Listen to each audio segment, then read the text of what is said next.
So only thing you need to write down on this, Darrell, is this. Accelerating benefits. This happens if someone becomes terminally ill. So under when you write accelerated, when you see someone, forgive me, I didn't even realize my camera was off. So when you see the word accelerating living benefits, next to that, I want you to write terminal illness.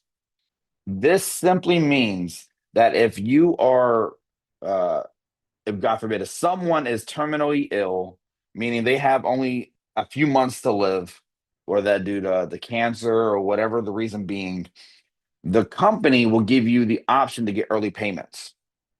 So, Samantha, you can get a portion of your money advanced to you. And when I say a portion of your money, a portion of the death benefit that your family will be able to keep. The money is not taxable as income.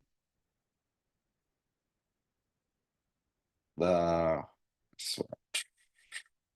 the money is not taxable as income. It is simply that way right there. You will see accelerated living benefit options come into play in real life. As you help your clients, this is something you will sell out to your clients as a benefit. Some companies keep this in their policy that as organic. It's not an extra cost, Sebastian. It's just another thing you need to look at. The other thing we want to talk about is long-term care. Jarrell, long-term care is used for when someone's older. It helps with their living, their health, like their nursing home stuff and all that. Let me tell you something. It's one thing to be young and broke. You do not want to be old and broke. You guys are already in your early teens, late teens, early 20s. You need to start saving for your retirement now. I don't care if it's 25 hours a week, 25 hours a check. You need to open up your IRA, make sure you are investing, because when you hit retirement age, it will not be cheap at all. But they have a policy called long-term care. And in this example, it is called accelerated benefits also. So they give you an option to take a portion of your death benefit and pay it out to you early. This is generally a rider on the policy, Sebastian. This is not something that just comes with the policy. It's a rider, which again, it's an add-on.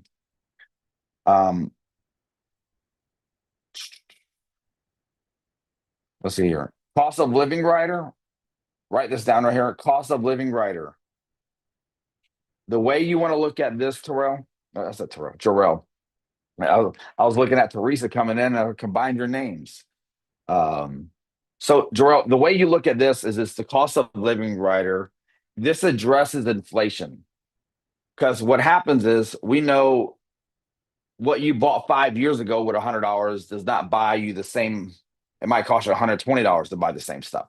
Cost of living goes up every year. Inflation goes up every year. So the cost of living rider will automatically increase your coverage to keep up with inflation. The key thing you want to know about that, Samantha, is because it's a rider, you do not have to provide evidence of insurability. So it'll automatically go up with your policy. The way you look at this is everyone should have this on their policy, because can we agree, Sebastian, 100 grand today is not going to be worth the same 100 grand in 20 years.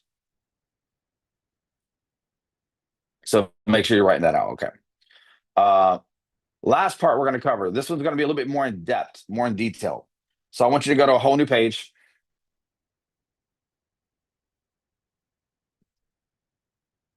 Now I am going to let you know this. I do have this printed. I do have this in that PDF file for you, but I want you to write this out, because we're going to kind of keep it simple. So you're going to write the word non-forfeiture options. So non-forfeiture options. Next to that, I want you to write the word whole life insurance. Next to that, I want you to write the word cash value.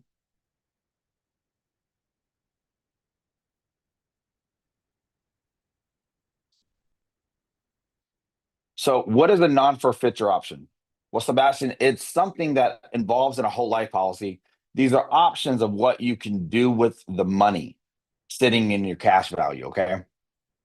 And we have an acronym for this. The first one you're gonna write down is R. So the acronym it'll be REC. So it'll say the rec. Kind of give yourself some room there in between the letters. So the first word is going to be rec, Samantha. It's called reduce paid up. In this scenario, you say, hey, listen, I'm done paying on my policy. I just want to take whatever the cash value will buy as a single premium. You're going to purchase a paid up policy that has a reduced base amount. So I'll give you an example. Let's just say you have a $100,000 life insurance policy and the cash value is $20,000. You're going to take that whole 20 grand and you're going to buy a smaller life insurance policy for whatever that cash value will buy you. And then you're done paying on the policy.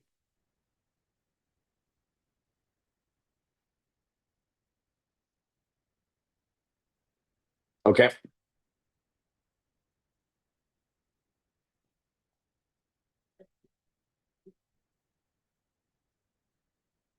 Okay, so you got the reduced paid up option.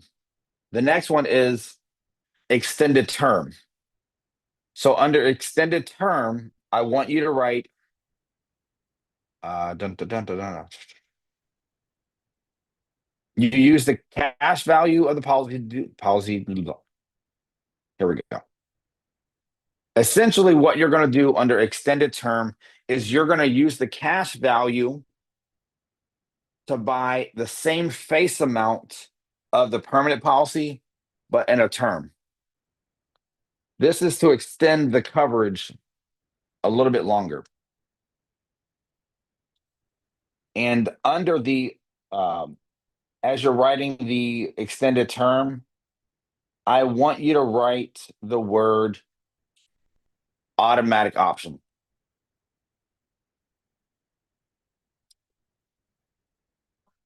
You can write automatic option, which means this. The name of the game for the insurance company, Sebastian, is keep the money in-house, right? So if you don't tell the insurance company what to do with the money, they're going to automatically buy you more coverage. They're going to take your cash value and they're going to buy you more coverage. Okay.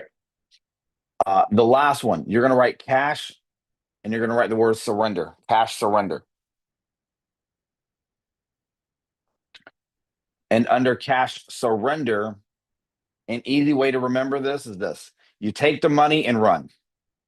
You're cashing out the policy. You're like, hey, I don't want nothing to do with it. Give me whatever money I have sitting in my savings, and I will I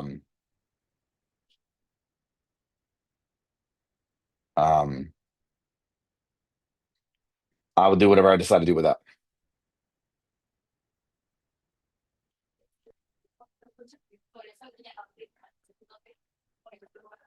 Okay. So non-forfeiture options. Let's see what this video says about that.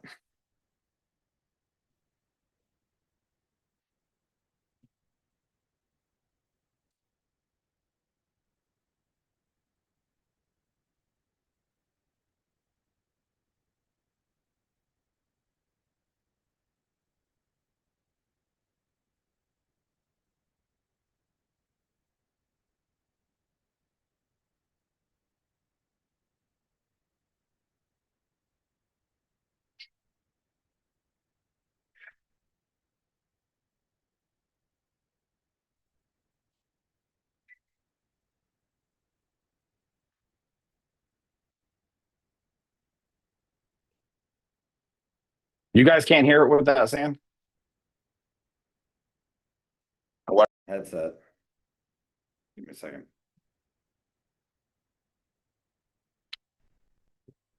Whole life policies provide cash value guarantees that cannot be forfeited by the policy owner.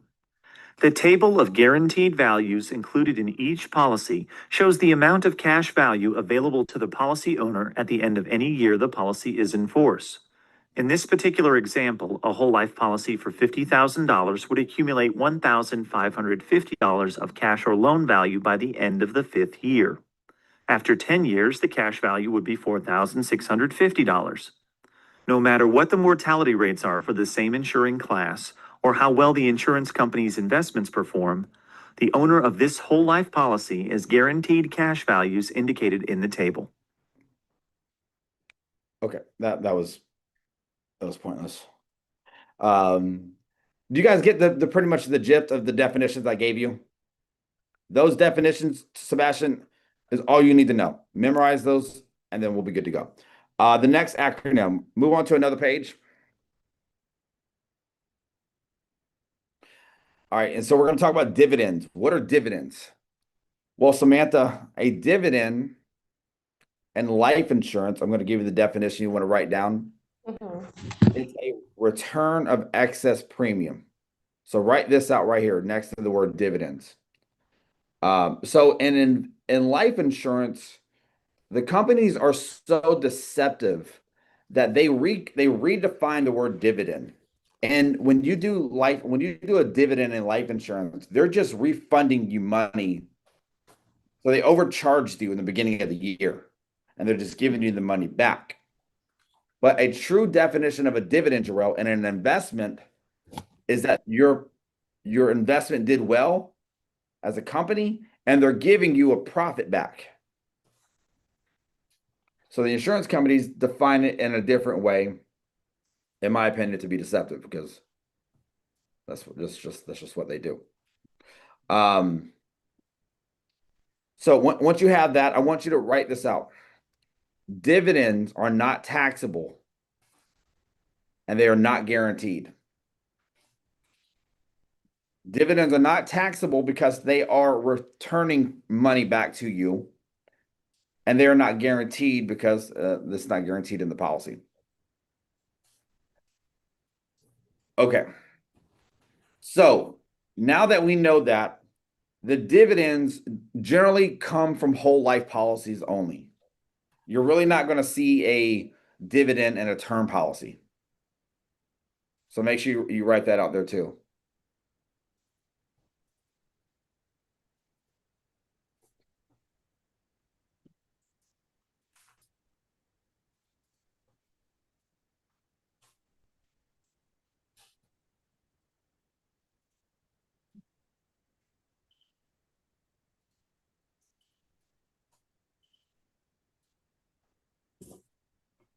All right, you guys ready? So the acronym we're going to write down is this. Write down the word CRAPO, CRAPPO.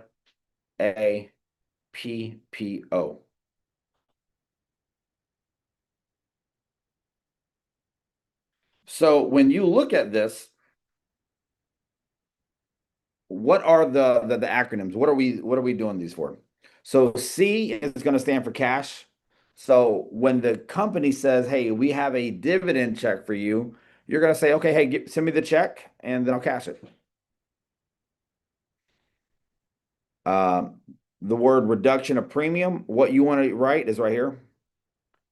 They use the dividend to pay next year's premium. That's all you need to write down. Reduction of premium simply says that next year, or when they give you this premium back,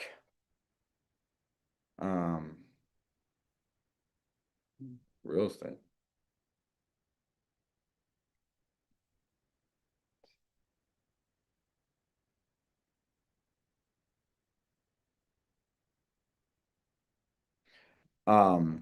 So they would give you a return, they would give you your return of premium, and you say, "Hey, I don't want the money, put it towards my next year's payment." So in this example, if the policy owner pays an annual premium of $1,000 and declares the premium of $100, the policy owner would only pay $900 next year.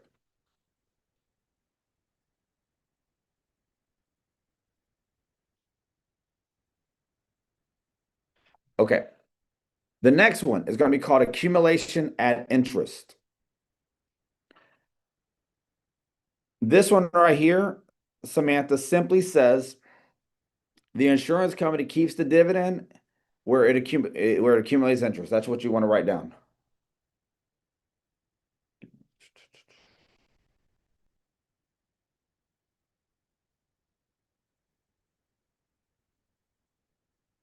So you simply say, hey, listen, I don't want the money back. Invest the money for me, Teresa. And when the policy is invested and it earns interest, they're going to add that money onto the death benefit.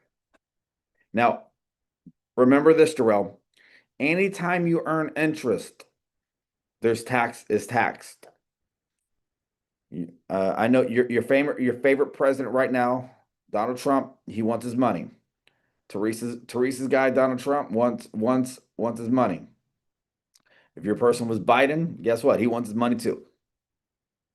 Government wants their money, no matter what they want, no matter what they tell you, they always want their money. Yes. Okay. So accumulation at interest. The next one is called paid up additions. So paid up additions simply means this, Jarrell. They are going to give you the money and you say, hey, listen, I don't really need the money. But why don't you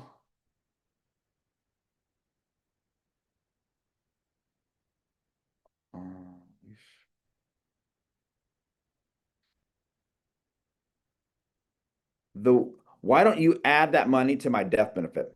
You're going to use that money to buy a single premium policy to increase your death benefit.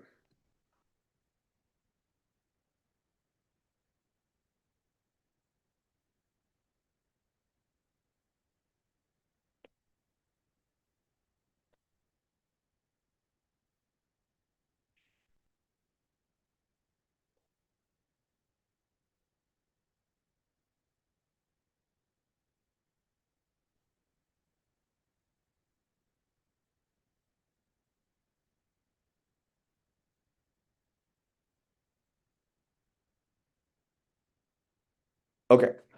Remember how I said an extended term? That was the automatic option. Paid up addition is the automatic option also. Meaning if you don't tell them what to do with the money, they are going to automatically buy you more coverage.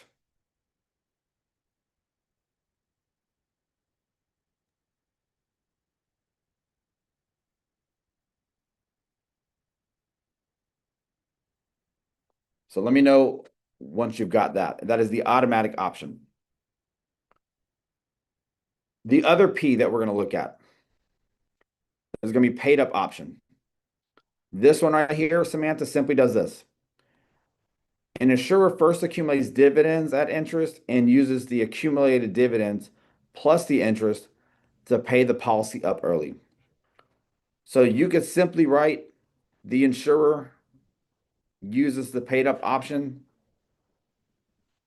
to, you can join.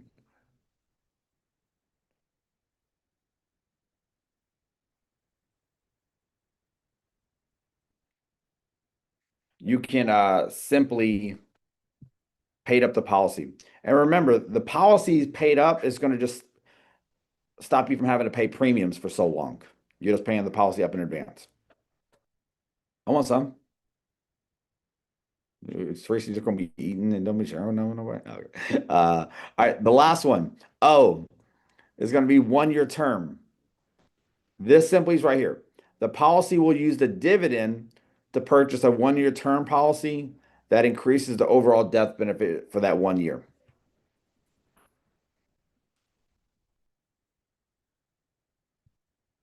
That one's pretty straightforward.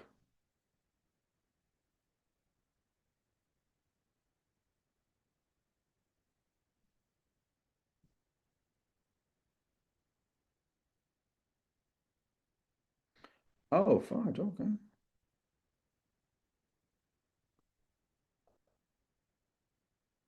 Interesting.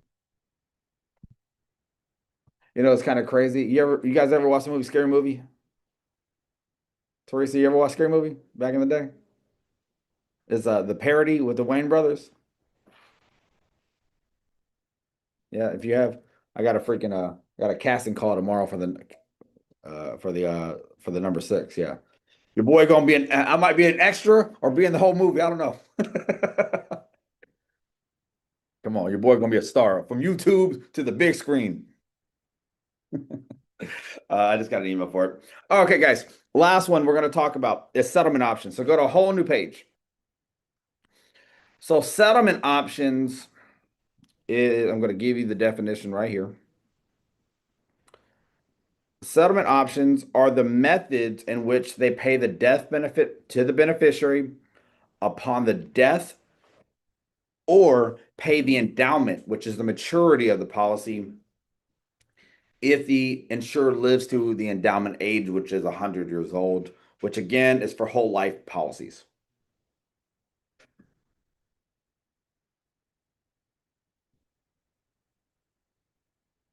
Okay. Any questions on that? So once you write that out, I'll move on, and then we're gonna go and get this, and we're gonna hit the quiz. The quiz will help us know where we are, where we need to work on, and then keep going from there.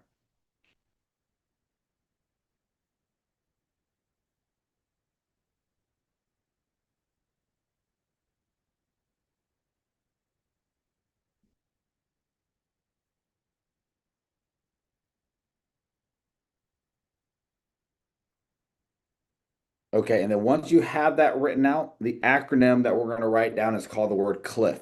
CLIFF.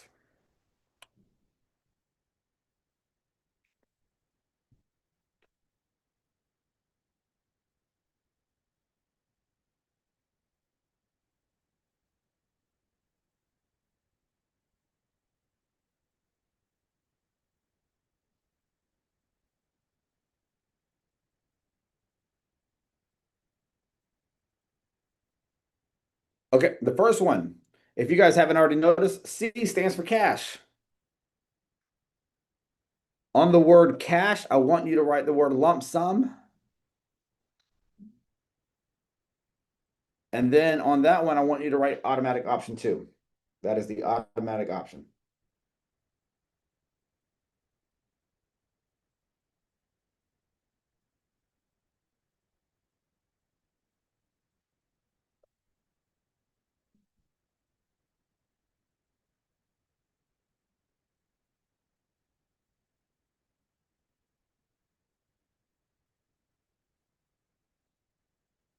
So when we look at the cash payment, so when you get when someone pays out a life insurance check, you get a tax-free check for whatever the amount is, and you get to do whatever you want with it. But sometimes, Jarrell, people don't know what they want to do with the money, right? And they say, well, hey, listen, can you give me the money, but let's convert it over to different income payments. So the first one that we're going to look at is called life income. So life income is also known as straight life. Sebastian told me he knows all about that straight life, right? So this right here, the way life income works out is that the recipient, the beneficiary, will get the highest of payout every month. So make sure you write that out. It's the highest payout per month. Because the installment payments are going to be based off the life expectancy of the person that's receiving the money. But what happens is this, is that during the life income, which guarantees income for life, but the size of the installments will cease. So once that person passes away, the beneficiary, the money that is left to get paid out, the insurance company keeps. So, Sebastian, can I give you an example? Let's just say someone's 60 years old and they got a life expectancy to live another 25 years. And they're expecting 25 payments for 25 more years. But if the person passed away 10 years into it, that 15 years of payments, the family's not going to get. The insurance company is going to keep the money. Unless you have this benefit. life income with period certain. So this provides best of both worlds, that they can get guaranteed payments for a certain period of time.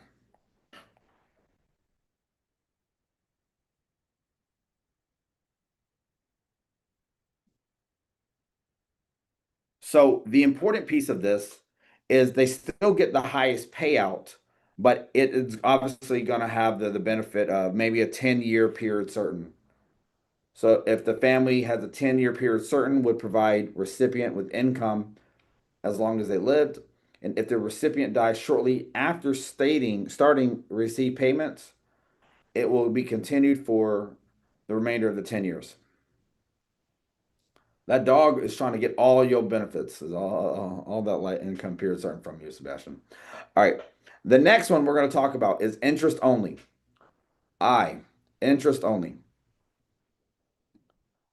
So interest only simply says that they're going to hold on to the money and they're going to pay the proceeds based off of the interest that is received. Now remember, anytime you earn interest, you must pay taxes on it, right?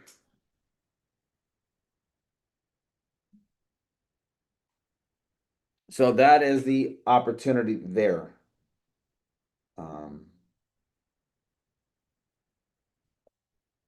So that's the thing we want to look at, right? The next one is fixed period. Under fixed period, write fixed time amount. This simply says if you have 500 grand and you want to receive it for 25 years, they're going to guarantee that money's paid out for 25 years.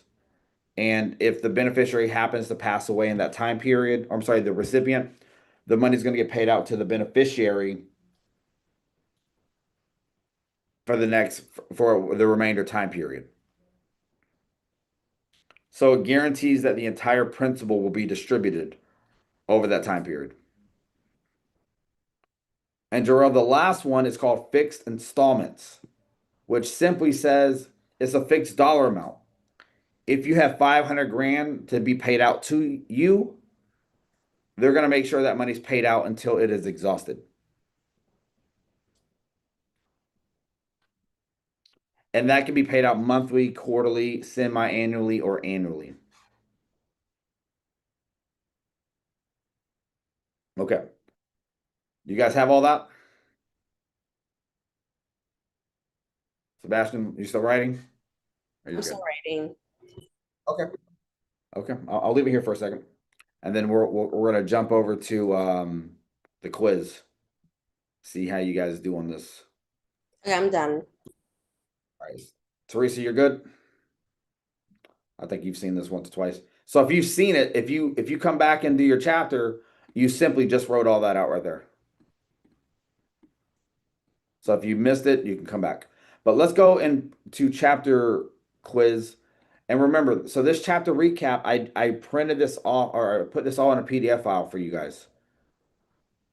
So if you guys want to go pull up your chapter recap right now, have your notes in front of you. We'll take this quiz and we'll see how we do. Let's go. So first question is this. A couple owns a life insurance policy with a children's term rider. The daughter reaches the maximum age of dependent coverage, so she will have to convert coverage to permanent insurance in the near future. Which of the following will she need to provide proof of insurability?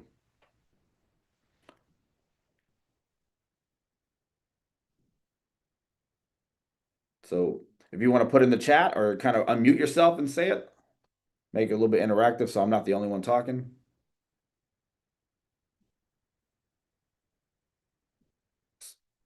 And the way you want to take these quizzes, Jarrell, is sometimes do the process of elimination. If you realize that the things that we've talked about is not even in the question, get rid of it. And then you'll be left with two. Get rid of two almost irrelevant questions, and then you'll be left to two closer to right questions, and then now you got a 50% shot of getting it right. Which one of these Sebastians do you think we can get rid of?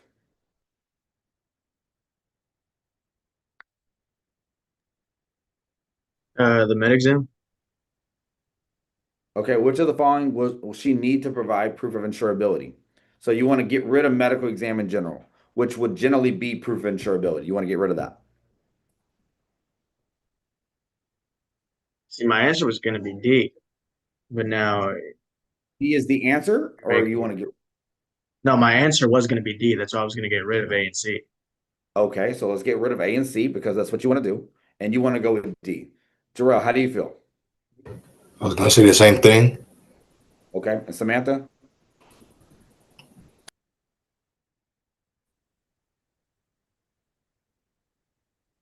I think she's typing. Okay, okay. Looks like unanimously everyone's going for D. Congratulations, you got it right. Now let's talk about why it was right though. When you are converting to any other policy, you do not have to provide proof of insurability, okay? So just kind of have that mentally in your notes. When you convert to a policy, you do not have to provide proof of insurability. So proud of you for that. Good job. All right. Question number 2. An insured has a life insurance policy from a participating company and receives quarterly dividends. He has structured the company to apply the policy dividends to increase the death benefit. The dividend option of the insured has chosen called what? So go back to your acronym, CRAPO. It's literally all that is asking you for the definition. Is it A? No, definitely. Because accumulation of interest is telling them to invest the money. I was going to say D.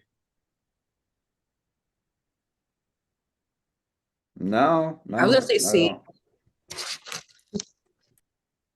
Y'all just choosing all of them but the right one. Um,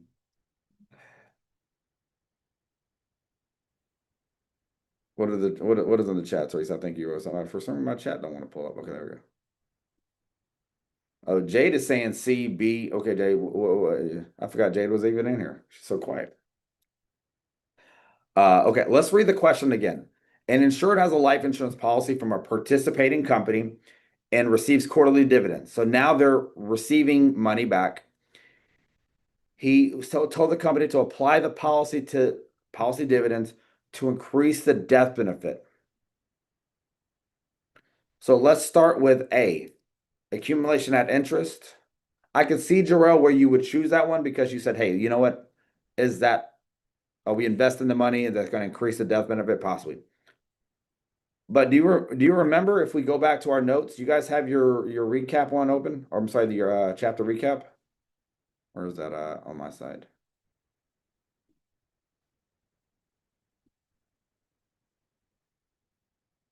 Go to the definition of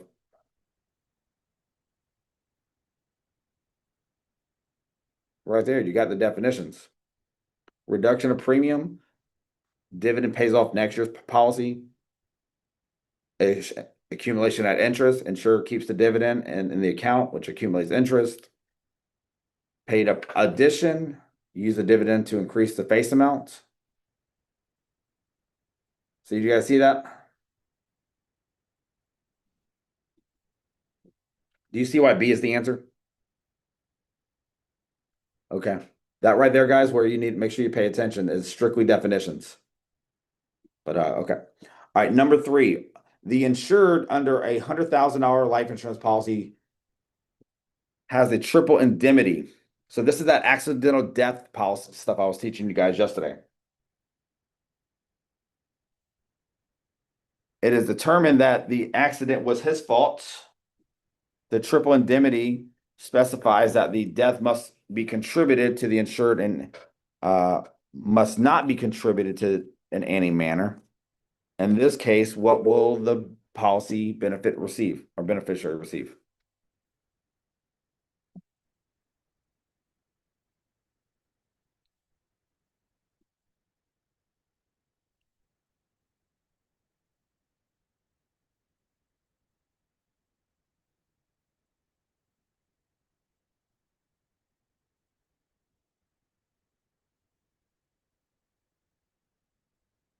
What do you guys think that is?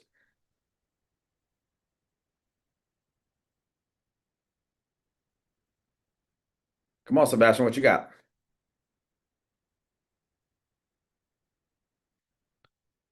Gonna have to have you boys do some jumping jacks, bro. Y'all fired up over here. Y'all looking. Come on.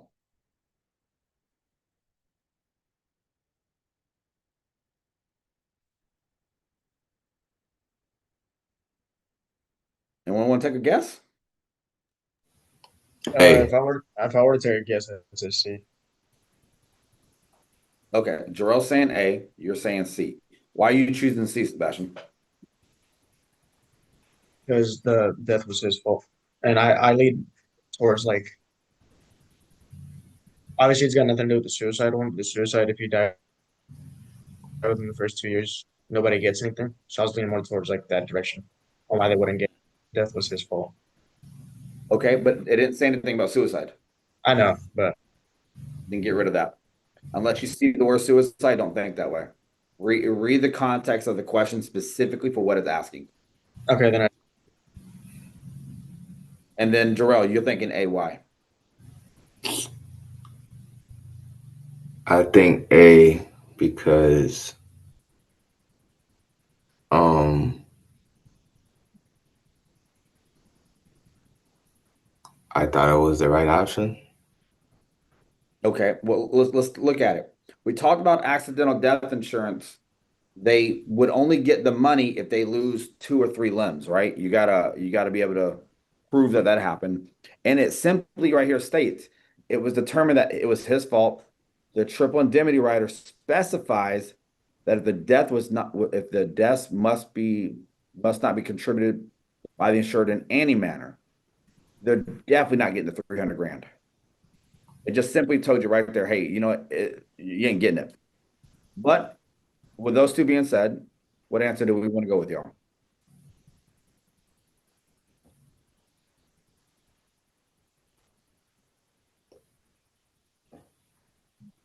Samantha, what you got?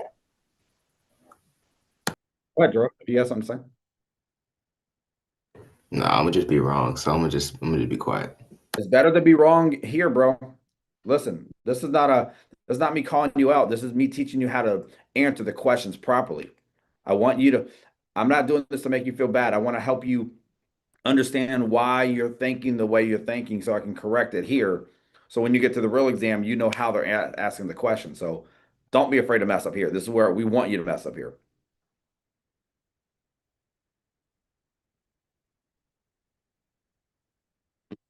Teresa, what you got?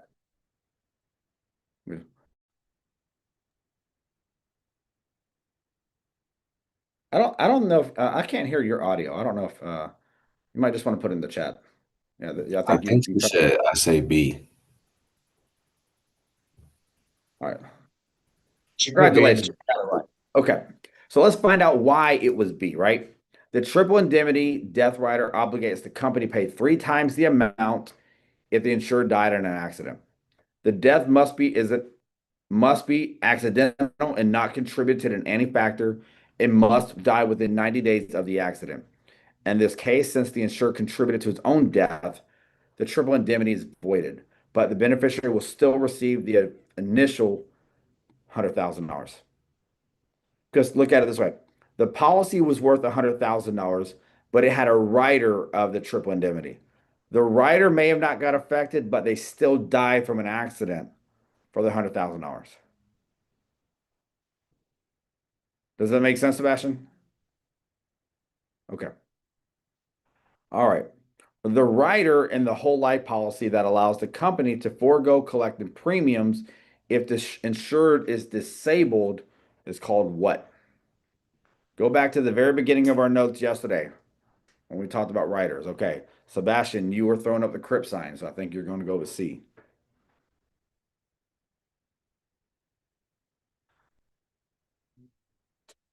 So right now, Sebastian is choosing C. If you look up C, this is just simply asking you the definition. What is the definition of this? What does this mean? So when you're taking these quizzes and tests on your own, if you don't know what it means, go directly to what the waiver of cost of insurance means. Does it mean that? Have you even seen something called the waiver of cost of insurance? No, we haven't. X that out.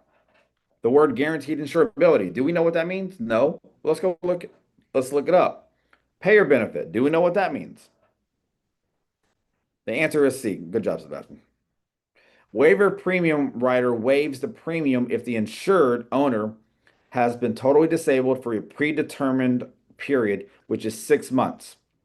The payer benefit provides that the owner of the policy waives cost of insurance is found in Universal Life.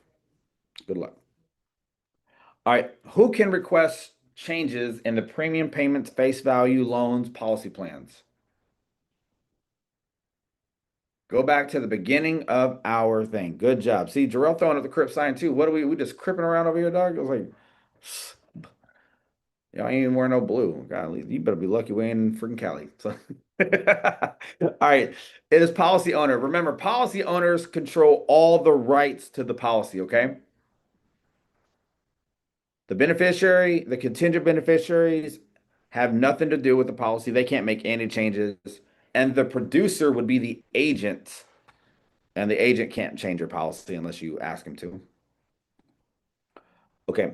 All of the following are true regarding insurance loans except. So when the question asks you except, you're looking for the wrong answer. So let's take our time in reading this. So the policy will terminate if the policy loans equal interest equals or exceeds the cash value. The amount of the outstanding loans and interest will be deducted from the policy proceeds if the insured dies. The policy loans can be made on policies that do not accumulate cash value, and policy owners can borrow up to the full amount of their whole life cash value. So which ones can we get rid of? I want to do the process of elimination on this one, because this one can be tricky if you don't know the differences between these. Which ones can we get rid of?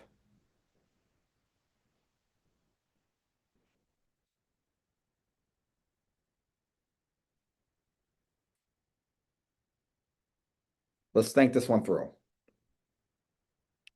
It says the policy will terminate if the interest equals or exceeds the cash value. You've never seen that. That is absolutely wrong. The policy will not terminate. As long as you continue to pay your premiums, that policy is going to be in force. The amount of the outstanding loan and interest will be deducted from the policy proceeds if the insured dies. That is 100% correct. If you borrow from your whole life policy and you do not pay it back, when the insured dies, the insurance company is going to take whatever you owe plus the interest and deduct that from your family's money that they would get. So that one is true. So we can't do that. Policy loans can be made on policies that do not accumulate cash value. Sebastian, you said this one earlier. You said C. Yeah, I think it's C because policy loans can only be with cash value. Correct. So I may have made a mistake in stating. The answer is absolutely C. And what that means is this: based off of term insurance, which is the only policy that does not accumulate cash value, you cannot accumulate cash in there. So policy loans can only be found in cash value policies. So good job, Sebastian. Which of the following describes attachments made to policies that either add or modified coverage?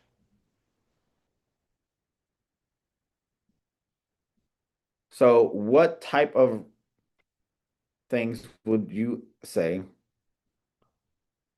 So Teresa says D, which would be an add-on, right? I think that one's pretty straightforward, right? I think even Alvaro can get that one done. So it's a good job. So the answer to that one is D. If you want to modify, add things to your coverage, it is a rider. So good job. If a beneficiary wants a guarantee that benefits are paid with principal and interest that would be paid for a period of 10 years before exhausting, what settlement option would beneficiary select? So go back to Cliff.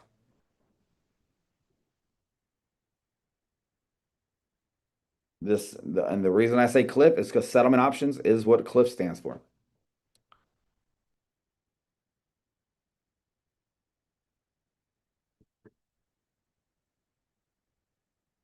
Fixed period.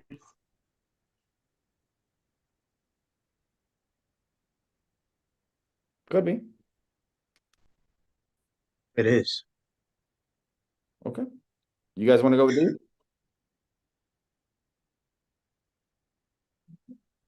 And if Okay. it's wrong, guys, I'm sorry.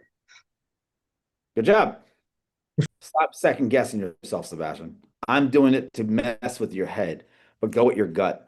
When your gut tells you it's right, that's the Holy Spirit telling you, I'm not wrong. Move out of the way. I got it. All right, cool. So good job, Sebastian. All right. If a life insurance policy has an irrevocable beneficiary designation, this is just simply asking you, what is the definition of it?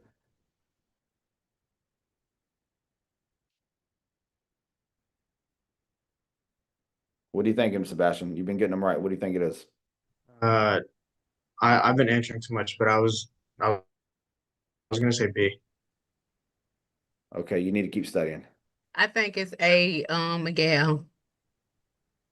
Sebastian, go look up the notes for Oh irrevocable. no, yeah, no, okay. Sorry. I was thinking of You muted yourself, so we can't even hear you. You're blabbering over there. We can't understand all the stuff. The answer is A. So remember, if you don't have this written out, write it. Irrevocable beneficiary means you cannot change the beneficiary unless you have their written permission. Please write that out if you don't have that. You will absolutely see that on the exam. So good job, Teresa. All right, if a policy has an irrevocable beneficiary designation, it can only be changed with written permission of the beneficiary. All right. When may an insurance company use suicide as a defense against paying the death claim? Now Sebastian is talking about suicide.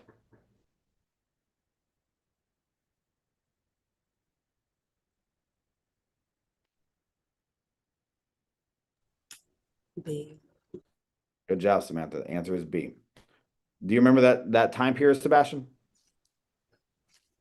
2 years. Yep. Good job, y'all. Great job, y'all. So an insurance company can deny the claim if the beneficiary dies of suicide within 2 years, and the family, just add on to this, the family would receive a full refund of the premiums paid. So add that to your notes if you don't have that. For how long is an insurance company allowed to defer policy loans request?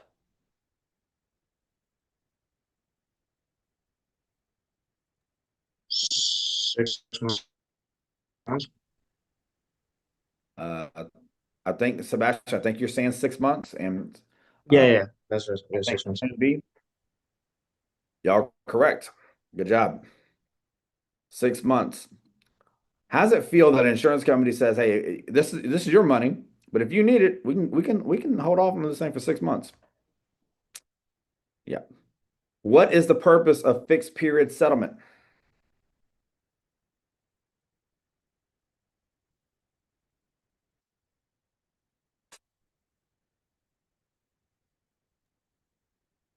Is it C?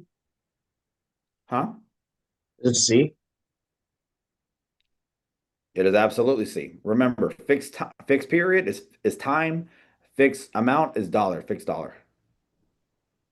Easy way to remember that. So good job, y'all. Okay. Methods used to pay death claims to a beneficiary upon the insured is called what? Come on, Jarrell, what you got here?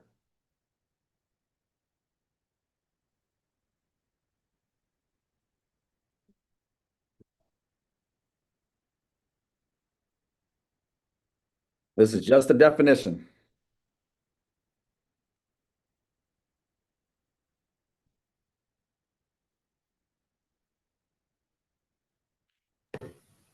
Yes, it's C. Good job. Good job, y'all. Good job. You see that all the things I've been telling you to write down ain't nothing but definitions? This is what the exam gonna look like. It ain't gonna overcomplicate this thing.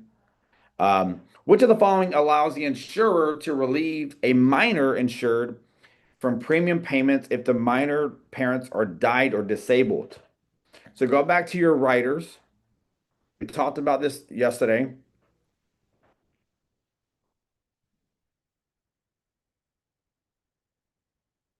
So first of all, let's look at which ones we haven't seen. Look at the process of elimination. Yeah, Gerard, you got it right. It's C. And Teresa you got it right. But have you seen the Have we word s- juvenile premium provision? No, I was laughing at the jumping juvenile. That was funny.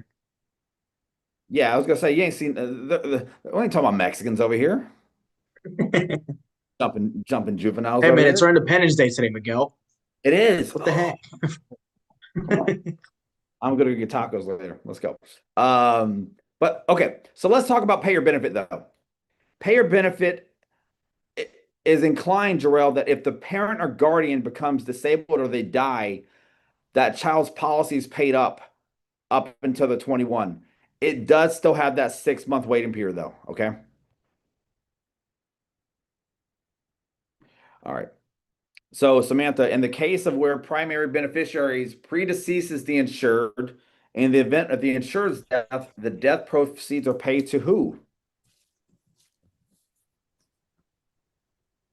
So this right here, go back to your Uniform Simultaneous Death Act. So go back to the notes yesterday, look up the Uniform Simultaneous Death Act of beneficiaries. It says in the case of where primary beneficiary predeceases the insured, in the event of the insured's death, the death benefits will be paid to who? Are we allowed to just answer, or are we? Yeah, go ahead. Yeah, B. B. And Samantha, I knew you were going to get this right. It's B, the contingent secondary beneficiary. And I think y'all, we are. Let's see, what did we get a 90 on this? Oh, we got 100. Come on. See now, do you see where we're taking the time to read the question? I always recommend this: read the question twice out loud to yourself before you've even looked at the answer, so we know what the question's asking. We can be so quick to jump at these things, and if we don't know how the question's being asked, we're just gonna put something in. When you go back and understand the question, you're like, dang it, I knew that. I knew what that meant.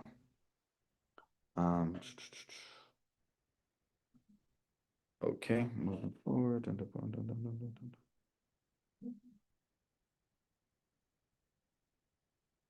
Okay. Any questions on that, guys?